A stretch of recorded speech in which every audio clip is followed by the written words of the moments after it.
Welcome to a very wet, dark, grey UK this morning, and today has been all about driving around treating my local clients. So that would be some horses, some doggies, and most of them have been maintenance treatments, so no new ones today.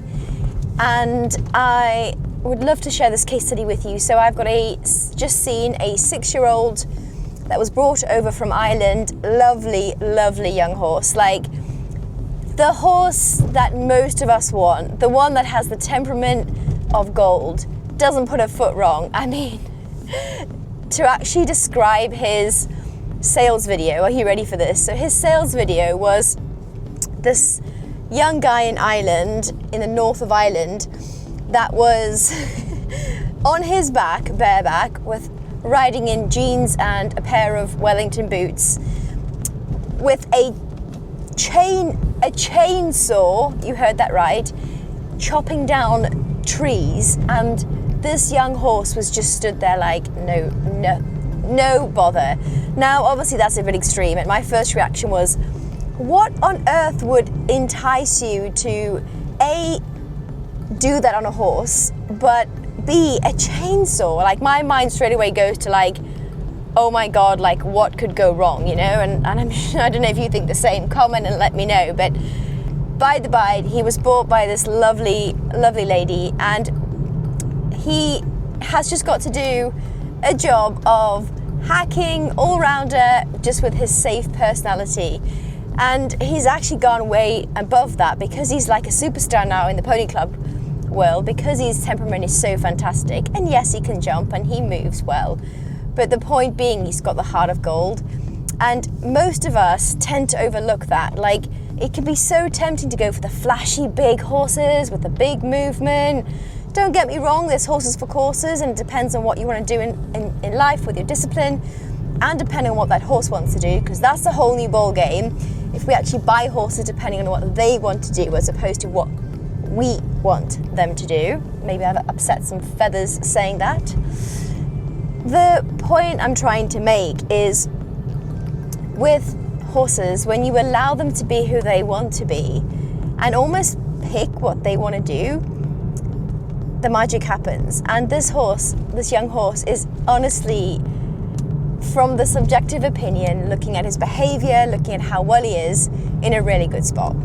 So why was I called out today? I was called out because he has had some Sarcoid treatment, and obviously that bloody Sarcoid had to be right where the girth sits. So he's under vet care, and the owner said, come and please give him an MOT. He can stay in work, as in, the vet has said he can walk, trot, canter. He's allowed to do all of that. But like a lovely owner in her nature is, she said, Nika, I don't just want to lunge him. Lunging's boring. So can you help me with some prescriptive exercises? And I was like, oh yeah, I can. Hell yeah. And I love this because, so what I did was I assessed him, first of all, in his stable, like how he was stood, his posture.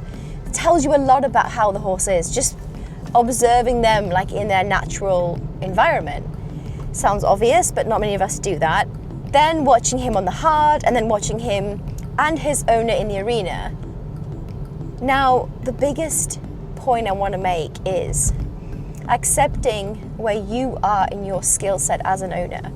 Because a lot of us want to do more, but it's admitting that, okay, I might be a good rider, I might have the skill set to be a rider, but when it comes to groundwork, I struggle. And I love this about this owner, because she said, Nika, I'd rather you come over and give me a one-to-one lesson, I suppose, and help me with some of these exercises. And that's what I did today. So I gave her the exercises that I want her to do for the next 4 weeks. You heard that right. 4 weeks.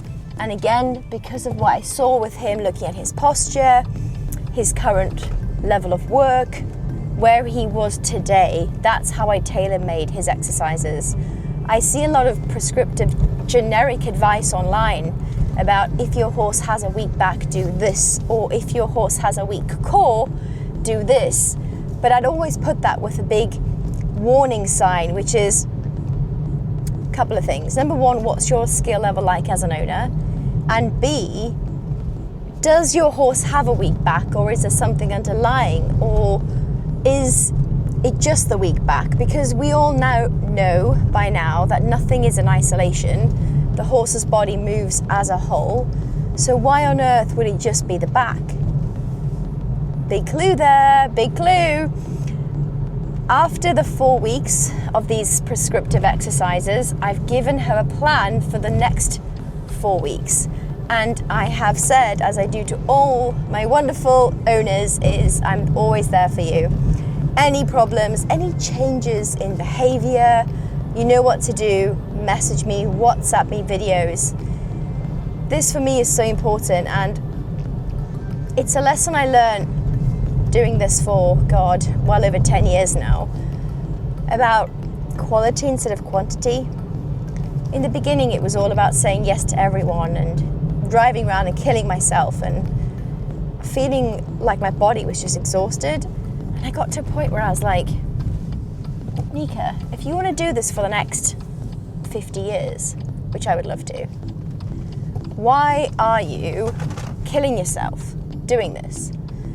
So I switched my mindset and I switched my values, and it comes from your values, because if you have strong values and beliefs, your actions will follow that.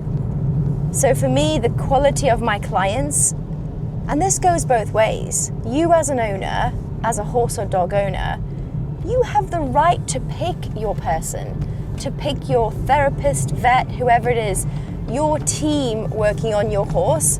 You have that right, and don't forget that. Don't ever forget that you have the right to decide.